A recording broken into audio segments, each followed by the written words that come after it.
Bismillah, alhamdulillah wa syukurillah binimatillah wala haula wala quwata illa billah. Masya Allah lali rek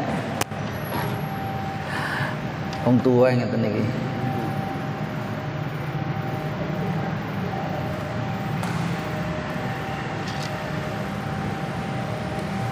Saya ulangi, bismillah, alhamdulillah wa syukurillah binimatillah wala haula wala quwwata illa billah. Allahumma shalli wa sallim ala nabiyina Muhammadin Rasulillah ibnu Abdillah alladzi la nabiyya ba'dah.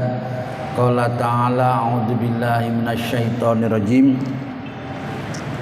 Qalu subhanaka la ilma lana illa ma 'allamtana innaka antal alimul hakim. Wa qala Nabi sallallahu alaihi wasallam man salaka tariqan yaltamisu fi ilman sahalallahu lahu tariqan ilal jannah.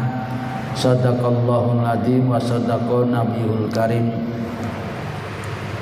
Hadirin kaum muslimin, Bapak Ibu jamaah salat maghrib Masjid Raudhatul Falah yang insyaallah dirahmati, dimuliakan dan dicintai oleh Allah Ta'ala.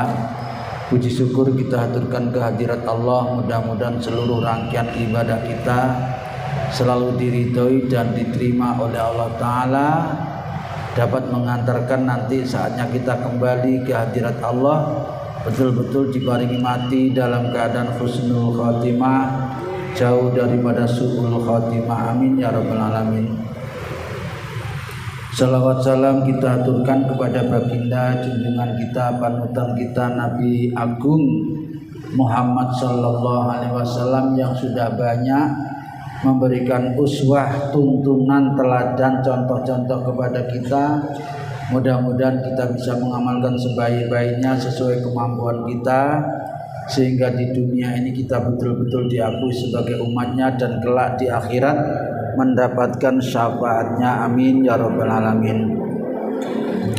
Hadirin, kita lanjutkan taklim kita dalam waktu yang amat sangat singkat ini. Kita akan memasuki bab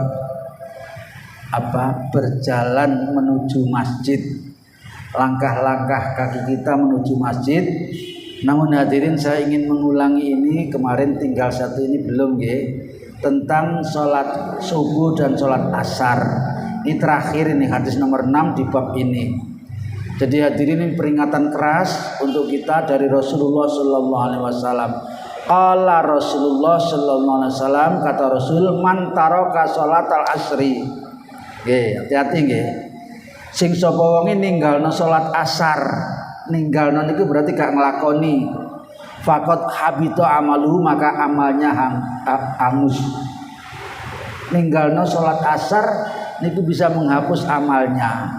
Amal sing sekian banyak, hadisnya sahih banget, diriwayatkan oleh Imam Bukhari. Hadirin, sampai-sampai salat asar itu nggih ada rukhsah. Kalau panjenengan punya udzur yang keras dan itu tidak selalu nggih, sekali-kali salat asar itu telat. Jadi panjenengan sake udurnya, sake repotnya, salat asar itu mepet maghrib, mepet banget. Sehingga ketika panjenengan salat oleh sak rakaat niku masuk maghrib. Nggih. Ini kalau betul-betul ada udzur yang keras, kemudian itu tidak terjadi setiap saat, tapi sekali-kali, maka itu dimakfu oleh Allah Ta'ala. Namanya waktu maghfirah. Jadi dibolehkan sekalipun yang masuk di waktu asar hanya 1 rakaat. Nah, oleh karena itu hadirin, kalau bisa ya asar ini kemarin sudah kita bahas, fadilahnya besar banget. Asar sama subuh itu kalau bisa jangan sampai tidak berjamaah di masjid kayak gini. Upayakan apapun sibuk kita, apakah kita dalam perjalanan atau kita lagi di kantor atau di tempat kerja, pokoknya usahakan waktunya asar kita laksanakan.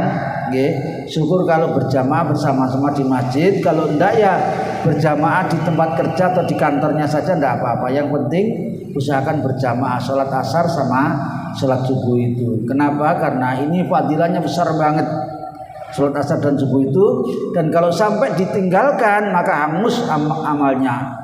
Oleh karena itu jangan sekali-kali mengabaikan sholat asar apalagi meninggalkannya. Ini peringatan keras dari Rasulullah Shallallahu Alaihi Wasallam agar amal kita tidak hancur atau hangus. Mudah-mudahan menjadikan maklum. Wallahu a'lam bishawab. Kita akan pindah kepada bab baru lain ini. Bab fadlul masyi, menerangkan keutamaan berjalan ilal masjid, menuju masjid. Jadi berjalan ke masjid itu diperhitungkan hadirin amalnya oleh Allah Ta'ala, baik yang dengan jalan kaki maupunnya dengan berkendaraan. Terus berkendaraan piye Pak lek ngitung, Allah Maha tahu. Jangan tanya kepada saya, tanya kepada Allah Ta'ala. Yang jelas pokoknya diperhitungkan oleh Allah Ta'ala. Sekalipun panjenengan naik, apakah dihitung putere roda apa-apa ndak ngerti nggih. Yang jelas semuanya punya keistimewaan dari Allah Subhanahu wa Ta'ala. Jadi nanti kita ketemu riwayat-riwayatnya. Suatu ketika ada sahabat yang rumahnya jauh dari masjid, sehingga kalau mau berjamaah itu mengalami kerepotan wong adoh nggih. Dan dulu kebanyakan jalan hadirin, jarang yang numpak itu, jarang nggih. Kalau naik ya kendaraannya waktu itu kan berupa hewan ya, onta apa keledai apa bihol itu nggih, satunya lagi kuda ndak mungkin yang banyak jalan. Nah maka satu ketika bahkan satu rombongan nggih mau pindah di tempat yang dekat dengan masjid. Ternyata hadirin berita itu diketahui oleh Rasulullah, justru oleh Rasul dilarang, jangan. Kamu beruntung diberi hidayah oleh Allah, rumahmu jauh dari masjid tapi sregep datang nang masjid. Setiap langkahnya diperhitungkan oleh Allah. Nanti kita ketemu riwayatnya. Langkah kaki kanan menambah derajat dan pahala, sementara langkah kaki kiri menghapus dosa dan kesalahan. Malah hadirin, Rasul menganjurkan kalau bisa carilah jalan yang tidak sama antara jalan yang kita lalui ketika menuju masjid dengan jalan ketika kita pulang dari masjid. Maksudnya apa? Dengan melalui jalan yang lain supaya banyak saudara kita muslim yang kita temui. Nanti kalau banyak sering ketemu dengan sesama muslim, kita sering mengucapkan salam, assalamualaikum. Ini pahala hadirin, luar biasa.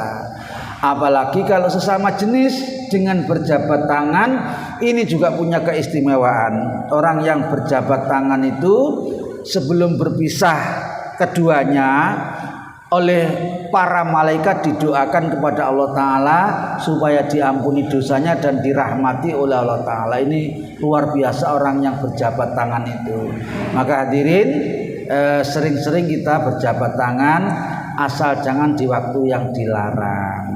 Oke, kita masuk kepada riwayatnya. Yang pertama ini, dari sekian banyak hadis yang sudah kita baca 1053, piro sing dihafal ini. Ini dari bab yang pertama dulu, sementara di bab ini baru nomor 1. Sebuah riwayat dari Abu Hurairah radhiyallahu anhu anna Rasulullah SAW qala, Rasul bersabda, man ghada ila masjidi auraha, barang siapa yang di pagi hari atau di sore hari atau di siang hari atau di malam hari, dia berjalan menuju masjid, apa janjinya Allah melalui Rasul? A'addallahu lahu fil jannati nuzulan. Nah, coba orang yang sregep datang ke masjid, apalagi rumahnya jauh tetap datang ke masjid, itu hadirin setiap dia datang ke masjid oleh Allah disiapkan hidangan nanti di surga. Coba hidangan di surga, masih gak dikasih hidangan masuk swarga, wis senenge luar biasa nih.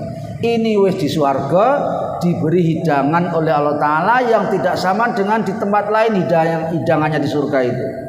di restoran di sini yang bintang 5 sekalipun itu belum apa-apanya kalau dibanding dengan hidangan yang ada di surga. Kullama ghadan auroha, ketika dia datang ke masjid baik di pagi hari maupun di sore hari. Hadisnya disepakati oleh seluruh para ahli hadis, jadi dijamin amat sangat sahih hadisnya. Oleh karena itu hadirin, kalau tidak punya udzur berat, kita terutama kaum laki-laki ini ditekankan datang ke masjid, kecuali udurnya ke masjid itu sakit misalnya atau bepergian. Atau hadirin, panjenengan kalau habis makan sesuatu yang membuat bau mulut ini tidak enak, seperti pete, makan jengkol, makan bawang, brambang, itu membuat bau mulut ini tidak enak. Kalau ada orang yang bau mulutnya tidak enak, ini menjadi udzur hadirin, rasana masjid. Kenapa? Karena justru ke masjid ini disunahkan menggunakan wangi-wangian, harum-haruman. Karena malaikat menyukai hadirin orang yang berbau harum dengan yang baunya apek, habis tukang dindi berjalan atau bepergian langsung keringete gobes melok salat ambune brang-breng hadirin. Ini malaikat tidak suka. Ini malaikat juga menyukai bau yang segar, yang harum. Karena apa? Karena malaikat kalau baunya tidak enak ini tidak suka, karena banyak diikuti bangsa jin orang yang baunya tidak enak itu. Jadi hadirin, kembali ke sini, jangan kita enggan untuk datang ke masjid. Jangan cari kesempatan. Golek sempet aku tanang masjid, ndak. Jadi harus berupaya menyempatkan diri, bukan cari kesempatan, tapi harus menyempatkan diri untuk datang ke masjid. Kalau bisa malah sebelum waktunya adzan sudah datang, sehingga di masjid punya nilai tambah hadirin. Panjenengan belum waktunya sholat datang ke masjid, atau minimal pas waktunya itu panjenengan datang ke masjid kemudian nunggu masuknya waktu, nunggunya tok itu hadirin sudah dinilai sholat oleh Allah Ta'ala. Nunggu tok. Jadi mau maghrib kurang beberapa menit sudah datang ke masjid, sholat tahiyatul masjid, terus iktikaf nunggu azan. Ini dinilai sholat terus oleh Allah Ta'ala. Nunggu tok. Nah, kayak gini panjenengan ini sambil ngaji, sambil nunggu sholat isya, pahalanya juga tumpuk-tumpuk. Ngajinya tok ini hadirin dijanjikan oleh Allah melalui Nabi, nanti pada saatnya panjenengan dimudahkan langkah kakinya menuju surga. Ngajinya tok. Baik panjenengan paham atau tidak paham, seneng apa tidak seneng, pokok di majelis taklim ini majelis taman surga namanya.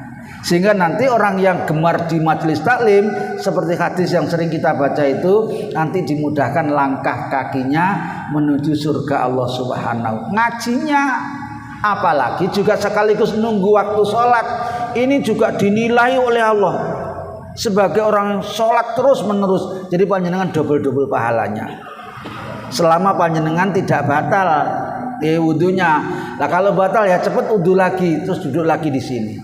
Nanti dimudahkan langkah kakinya ke surga dan pahalanya dilipat gandakan, karena semuanya waktu yang dia gunakan dinilai sholat oleh Allah Subhanahu wa Ta'ala. Baik, ini adalah riwayat yang pertama. Sekarang yang kedua, wa anhu, dan dari Abu Hurairah lagi, anna Rasulullah sallallahu alaihi wasallam qala. Nah niki katanya Rasul, man tatahhara, barang siapa yang bersuci, bersih nggih. Jadi suci itu tidak hanya sekedar bersih, tapi sekaligus bebas dari hadas dan najis. Barang siapa yang sudah bersuci fi baiti, lah niki syaratnya di rumahnya hadirin. Jadi kalau bisa ke masjid itu wis bersih nggih. Kalau bisa wis suci, sudah punya wudu, dene kok nanti di masjid batal atau apa nggih, itu bisa wudu lagi di tempat yang disediakan di masjid ini. Tapi sing apik ini kayak hadis ini, wudunya di rumah. Sumamado ila baitin min buyutillah, kemudian dia datang di rumahnya Allah, yaitu masjid ini. Liyak dia faridatan min faraidillah, untuk melaksanakan fardu yang difardukan oleh Allah, kewajiban yang difardukan oleh Allah. Kanat khutuwatuhu, nah ini hadirin, maka setiap langkahnya ihdaha tahutul khotiatan, langkah satunya menghapus segala dosa dan khilafnya.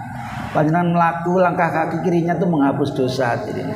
Wal ukhra, dan yang lain nggih, langkah kaki kanannya tarfa'u darajatin, mengangkat derajatnya dan mendatangkan pahala. Lu coba toh, enak nggih. Ini hanya ada di dalam Islam hadirin. Bersyukur kita dijadikan oleh Allah menjadi umat Islam, sehingga setiap gerak-gerik kita yang sesuai dengan syariatnya Nabi itu dinilai ibadah dan mendapatkan pahala. Luar biasa nggih. Karena itu pinter adalah orang yang selalu mengikuti sunnah. Tidur saja, tidur sare tilem nggih. Panjenengan kalau tidurnya mengikuti sunnah, tidurnya tuh bernilai ibadah dan mendatangkan pahala yang berlipat-lipat. Mau tidur kalau bisa wudu dulu, kalau bisa. Kalau belum baca surat tabarok, baca surat tabarok dulu. Kalau tadi sudah habis maghrib dibaca atau habis isya, maka mau tidur wudu saja, terus membaca itu yang pernah saya terangkan, Al-Fatihah, ayat kursi, Al-Ikhlas, Al-Falaq, An-Nas, ditiupkan di seluruh tubuhnya, terus dia berdoa, doanya tidur. Nggih. Maka hadirin, sepanjang panjenengan tidur selalu dinilai ibadah oleh Allah, mendatangkan pahala, plus panjenengan terus didoakan oleh malaikat sampai subuh. Coba, ini orang yang tidurnya pakai sunnah, pakai tuntunan Nabi, tapi lek wong gak ngerti apa-apa, gak gelem ngaji, tidur bleksek nggih, ngorok wong rer, ora pakai doa, ora pakai wudu, tidur tok ora oleh apa-apa. Nggih, gak oleh pahala. Tapi orang yang mengikuti Nabi tidurnya berpahala. Coba. Inilah untungnya menjadi orang yang beragama Islam dan sekaligus dia mengikuti sunnah-sunnah yang dituntunkan oleh Rasulullah Sallallahu Alaihi Wasallam. Yang ketiga sekarang, ini rodok dawa. Sebuah riwayat dari Ubay bin Ka'ab radhiyallahu anhu qala. Kata Ubay, kana rajulun minal ansori la a'lamu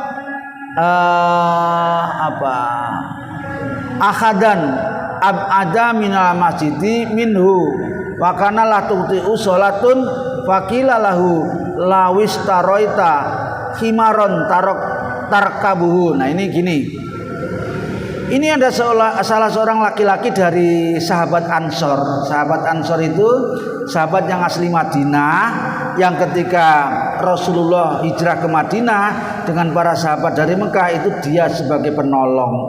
Maka sahabat yang penolong kayak gitu disebut sahabat Ansor.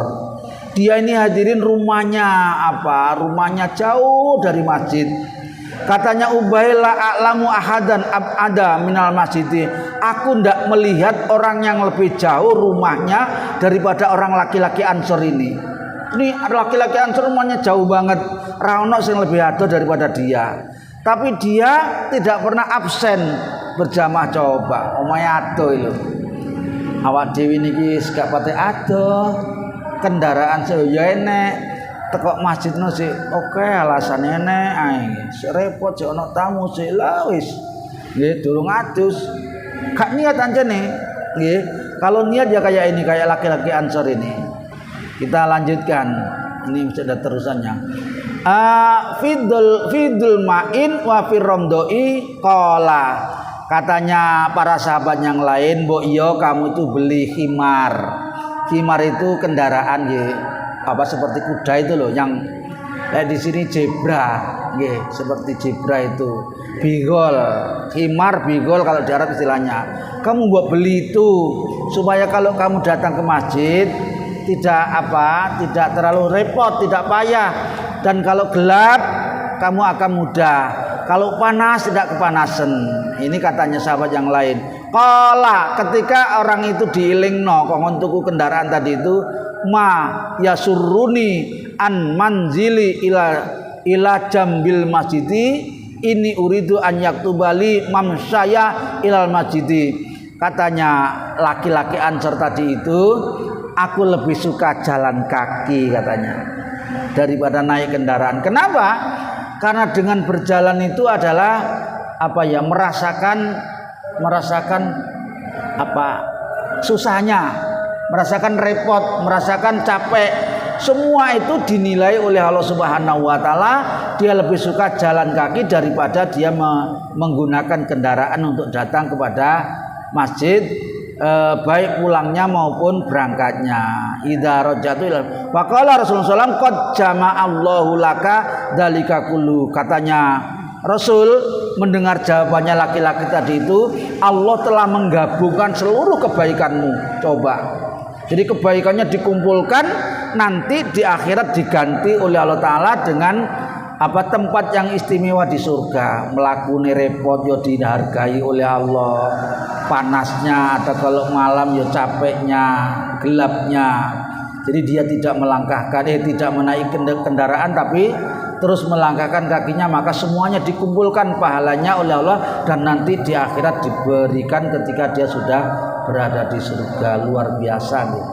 Satu lagi kayak tanya jawab nanti. Yang keempat, an Jabir, sebuah riwayat dari Imam Jabir radhiyallahu anhu, kholatil biqa'u apa nih? Ini yang saya ceritakan tadi. Kholatil biqa'u haulal masjidi. Suatu ketika di daerah dekatnya masjid, Masjid Nabawi sana, itu ada beberapa tempat yang kosong. Tidak ada penghuninya, kosong di sekitar Masjid Nabawi sana. Fa'arada Banu Salimah. Maka ketika melihat tempat yang kosong itu, Banu Salimah, kelompoknya Banu Salimah yang saya ceritakan tadi itu berkehendak, bermaksud ayyan takilu untuk pindah rumah kurbal masjid, di dekatnya masjid yang kosong tadi itu. Nah, ketika para Banu Salimah punya rencana seperti itu, rupanya rencana itu didengar oleh Nabi. Fa balagha dalika an-nabiyya sallallahu alaihi wasallam, maka berita itu didengar oleh Nabi. Faqala, maka Nabi bertanya lahum kepada Banu Salimah, balagoni annakum tiriduna antangqalu qurbal masjidi. Katanya Nabi, telah sampai berita kepadaku, apakah betul kamu akan pindah rumah bersama-sama Banu Salimah di tempat yang dekat dengan masjid? Qalu, Banu Salimah menjawab, na'am nggih Rasul. Ya Rasul, qad aradna dzalika, kami telah mengendaki melakukan itu. Faqala, lan iki Nabi jawab. Nggih. Ketika mendengar beritanya Banu Salimah akan pindah, Nabi menjawab, ya Bani Salimah, wahai Banu Salimah, diarakum tuktabu asarokum. Diarakum tuktabu asarokum. Maksudnya rumahmu yang jauh itu membuat bekas langkahmu ke masjid itu banyak sekali. Langkahnya banyak, capeknya banyak, persiapannya waktu juga lebih banyak. Semuanya itu dihargai, dinilai oleh Allah Ta'ala. Maka pahalamu akan lebih besar, lebih jauh, lebih banyak daripada kamu pindah ke tempat yang dekat dengan masjid, sehingga membuat kamu mudah. Dengan sulitnya datang ke masjid itulah mendatangkan pahala yang sangat banyak, yang tidak bisa dilakukan oleh orang yang tidak punya niat yang kuat. Maka ketika Rasul menyampaikan seperti itu, faqalu, Banu Salamah kemudian menyatakan, ma yasurruna inna kunna tahawwalna ilal masjidi. Nah, kalau begitu seperti apa yang diterangkan oleh Nabi, kami wurung katanya tidak jadi pindah di tempat yang dekat dengan Masjid Nabawi. Wallahu a'lamu bishawab. Maka hadirin, bapak-bapak, ibu-ibu, jamaah yang rumahnya jauh dari masjid tapi gemar datang ke masjid, beruntunglah nanti akan mendapatkan ganti pahala yang jauh lebih banyak oleh Allah, dari Allah Ta'ala kepada yang rajin datang ke masjid. Jadi singkatnya, beruntunglah orang yang rumahnya jauh dari masjid tapi rajin datang ke masjid. Sangat disayangkan orang yang rumahnya dekat dengan masjid, tapi nenggen kula niku lebih parah malih hadirin. Mboten trimo gak gelem teko ning masjid. Lek banyune mati, PDAM mati, nggih. Niku rame-rame golek banyu nang. Lah, tapi lek waya jamaah gak gelem teko, lek banyune mati disik-disikan. Nggih, atus nang masjid mulai nggo timbo, godrigen coba ya napa ngoten niku. Hadirin ngeten iki nggih, satu perbuatan yang kurang terpuji. Wallahu a'lam bishawab. Baik, sebelum kita lanjut ada mungkin yang perlu dibahas. Enten monggo silakan. Assalamualaikum warahmatullahi wabarakatuh. Waalaikumsalam warahmatullahi wabarakatuh. Nggih. Contoh saja. Kita kalau nggak ada bisa satu hari, tadi batuk dengan hangus gitu ya. Dan saya hangusnya ke semuanya atau hangus satu hari itu aja. Gitu. Apa itu Pak? Jadi kita nggak menjamin surat nasar ya. Ya. Tadi katakan hangus gitu ya. Nah saya maksudnya hangusnya ke semuanya atau hangus satu hari itu kok dosanya itu. Oh hangus. Oh. Ya. Ya semuanya Pak. Iya. Jadi jangan sekali-kali meninggalkan sholat satu kali saja. Karena apa? Meninggalkannya satu kali amal semuanya yang selama ini dikerjakan jadi ya hilang kabeh. Oleh karena itu hati-hati, jangan sekali-kali ngremehna sholat asar. Ngaten nggih? Nggih. Pahalanya itu luar biasa sholat asar sama subuh itu. Oleh karena itu jangan sampai tidak melaksanakan. Nggih. Ndak apa-apa. Enten malih? Ada lagi? Kalau ndak ada kita lanjutkan. Nah, ini masih ada yang kelima. Sebuah riwayat lagi dari Abu Musa radhiyallahu anhu. Abu Musa al-Asy'ari niki mesti nggih. Radhiyallahu anhu qala, Abu Musa berkata, qala Rasulullah sallallahu alaihi wasallam. Katanya Rasul, inna adaman nasi ajron, nggih. Manusia yang paling besar pahalanya fi sholati, di dalam sholatnya. Lah niki coba. Jadi rupanya sesama jamaah podo-podo sholatnya ngoten, rupanya berdasarkan hadis ini pahalanya gak sama. Sing lebih gede katanya Nabi, anan nasa ajron, adamu ajron fi sholati, di dalam sholatnya abadum ilaiha mamsan, orang yang rumahnya lebih jauh dari masjid dan lebih banyak langkahnya tentu saja untuk datang kepada masjid. Jadi yang kayak Pak Yasin itu kalah karo Pak Abah Muji. Langkahnya lebih banyak soalnya. Pak Yasin nggak pada akeh, nyolot wis teko. Jadi hadirin, dari segi langkah loh nggih. Dari segi langkah berbeda. Tapi Allah tidak hanya menilai itu. Dari segi kekhusyuannya juga dinilai yang tidak sama oleh Allah Ta'ala. Oleh karena itu lah wong takwa Pak, pahalanya ini sama ini banyak mana? Allah maha teliti oleh menilai pahala itu.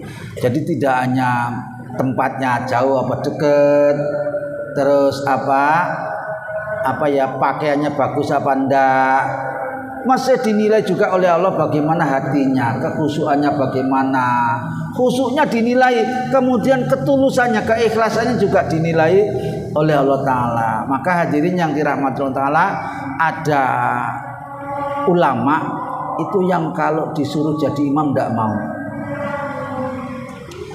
Katanya apa? Kok tidak mau jadi imam? Saya belum bisa noto hati. Jadi ulama loh durung bisa noto hati. Saya takut kalau dengan menjadi imam saya menjadi ketulusan hati saya berkurang. Saya nanti takut kalau saya merasa dipuji, sholatnya gini, bacaannya gini dan lain-lain. Karena itu hadirin, untuk pahala itu satu orang dengan orang yang lain tidak sama, dengan berbagai macam pertimbangan. Kayak ini tadi, jauhnya diperhitungkan oleh Allah, khusyuknya diperhitungkan oleh Allah, kemudian keikhlasannya, jadi semuanya hadirin. Kemudian cara bersucinya juga diperhatikan oleh Allah Ta'ala. Kan ada orang yang wudu itu angger-anggeran naik, pokoknya wudu ngono. Tapi ada yang hati-hati teliti alon-alon. Banyunya ndak akeh-akeh ada. Jadi semua itu menjadikan pertimbangan untuk mendapatkan pahala yang lebih besar dari Allah Subhanahu wa taala. Jadi hadirin, kalau dari tempat ini bukan dari yang lain, itu orang yang rumahnya lebih jauh dari masjid, lebih banyak langkahnya, lebih banyak pahalanya dibanding orang yang rumahnya dekat dengan masjid dari segi tempatnya. Tapi dari segi yang lain Allah juga masih memperhitungkan lagi. Wallahu a'lamu bishawab. Yang keenam, sebuah riwayat dari siapa ini? Buraidah, sahabat Buraidah radhiyallahu anhu an Nabi sallallahu alaihi wasallam qala basyiru al-masaina fid-dulmi ilal masjidi, katanya Nabi, bin nuri tami yaumal kiamati, berilah kabar gembira. Sekarang sudah tidak mungkin hadirin. Sekarang ini hampir-hampir di semua tempat awan karo bengi gak patek beda nggih. Listrik ada di mana-mana. Jalannya padang banget. Nek zaman dulu zamannya Nabi ndak, lek bengi yo peteng dedet. Nggih. Apa maneh lek omahe adong ngoten nggih di Madinah waktu itu hadirin. Nanti kita ketemu riwayatnya. Ada orang yang minta izin sama Nabi. Rasul, mbok saya diizinkan pindah rumah sama di dekat masjid. Kenapa? Karena di Madinah ini banyak binatang buas, banyak binatang melata. Kadang-kadang ada duri, ada pecahan kaca di jalan. Mbok saya diizinkan. Rupanya oleh Nabi tidak diizinkan. Kembali tidak diizinkan. Kenapa? Karena orang yang rumahnya jauh dari masjid lebih sulit, lebih berat amalannya dibanding yang dekat, mendatangkan pahala yang lebih besar. Lah ini maka ada riwayat ini tadi, basyirul masyaina fidulumi ilal masjidi, berilah kabar gembira, katanya Nabi. Para jamaah yang rumahnya jauh dari masjid, ketika dia melangkah ke masjid di waktu malam itu jadi gelap. Karena dulu belum kayak sekarang. Masih orang Mekah dan Madinah, sekarang sudah ada yang gelap. Malah lebih terang mereka listriknya daripada sini, luar biasa. Dulu zamannya Nabi ya peteng, apalagi yang banyak pohon kurmanya itu, raket tok blas. Dan belum ada seperti sekarang alat misalnya senter atau apa, ndak, paling banter lek kepengin ketok ya pakai napa istilahnya, pakai obor. Itu dulu sekarang sudah ndak ada istilah obor. Jadi Nabi bilang, berilah kabar gembira orang-orang yang datang ke masjid di waktu gelap, rumahnya jauh daripada masjid. Dengan apa? Nanti di akhirat diganti cahaya yang gemerlap oleh Allah Ta'ala yaumal kiamati, sekali lagi di hari kiamat nanti. Diganti yang ketika datang ke masjid petengan, nanti diganti nur cahaya oleh Allah Ta'ala di hari kiamat. Wallahu a'lam bishawab. Wis enak akeh nggih. Sebuah riwayat lagi dari Abu Hurairah lagi radhiyallahu anhu anna Rasulullah sallallahu alaihi wasallam qala ala adullukum ala ma yamhullahu bihi al khotoya, katanya Nabi melalui Abu Hurairah, wahai para sahabatku sekalian, katanya Nabi, ala adullukum ala ma yamhullaha bihi al khotoya, maukah kamu sekalian, katanya Nabi, aku tunjukkan satu amalan yang dengan amalan itu manakala kamu kerjakan akan menghapus dosa-dosamu, baik yang lampau maupun yang akan datang, dihapus dosanya, wa yarfa'u bihi darajat, dan diangkat derajatnya, ditambah pahalanya. Qalu, karena Nabi menawarkan seperti itu, para sahabat menjawab, qalu bala ya Rasulullah, nggih Rasul purun. Maka qala, Nabi menerangkan, lek kepengin pahala yang banyak, dihapus salah dosanya, diangkat derajatnya, isbagul wudu, sempurnakan wudumu. Wudu sing apik niku diantara ketika wudu niku tidak omong-omongan.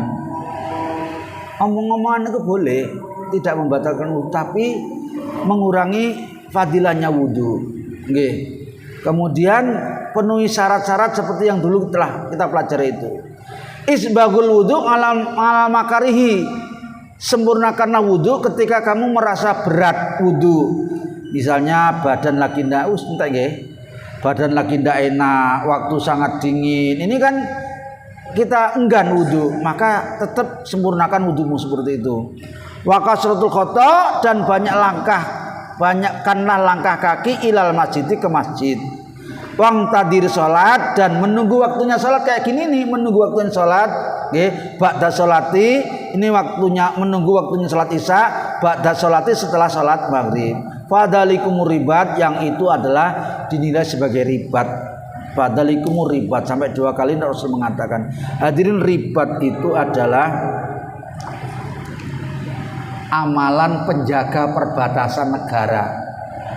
Jadi misalnya negara kita berbatas dengan negara tetangga, misalnya Malaysia. Misalnya di negara kita muslim, di sana tempatnya orang non muslim. Yang orang non muslim ini memusuhi orang-orang Islam, terutama yang mau datang beribadah. Maka orang yang jaga seperti itu, hadirin, pahalanya sama dengan jihad fisabilillah.